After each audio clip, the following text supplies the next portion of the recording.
တခါတလေမှမိတ်ဆွေတွေးတော့တွေးမိရဲ့လားငါတို့ဘာကြောင့်အသက်ရှင်နေရတာလဲညာကျွန်တော်တို့တနေ့တင်ပြဝိုင်းပြီးရ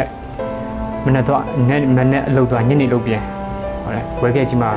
လဲပတ်နေတယ်ဆိုရင်တော့အဆင်မပြေပါဘူးတနေ့ချွေးစော်ပြီးကောင်းမှလဲကြက်ထုတ်ချွေးစော်လူတွေရဲ့ချွေးစော်ချွေးနဲ့နေနဲ့ကျွန်တော်မနေ့အလုပ်တော့ညနေလုပ်ပြန်နေရမရတာရှိတယ်တနေ့မနေ့ကောညနေရောမတက်ရက်လိုက်ရလူကပြိုင်းနေတဲ့အချိန်ဟမ်လောက်ကြလေ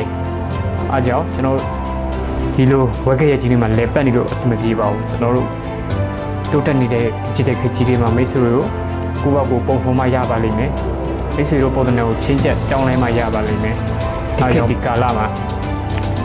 နော်ကျွန်တော်ပုံမှန်လစာလေးနဲ့တော့ကျေနပ်နေလို့မရဘူးကျွန်တော်ဘဝတွေကနော်ကုန်စည်နှုန်းတွေကြီးနော်စားတော့ဈေးတွေတင်းတင်းနေတဲ့ကြီးလာတယ်ဆိုတာကျွန်တော်တို့ကဝင်ငွေကဘာမှမဟုတ်ပြနော်မိတ်ဆွေတကယ်လို့မိတ်ဆွေ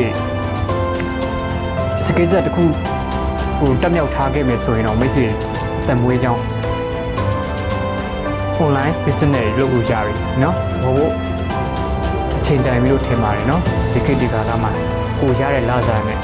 ဝင်ငွေနဲ့ထွက်နေတဲ့ဘလို့မှကိုက်ညီမှာမဟုတ်ပါဘူးမိတ်ဆွေစူဆောင်းထားမယ်ဆိုရင်မိတ်ဆွေမိသားစုအတွက်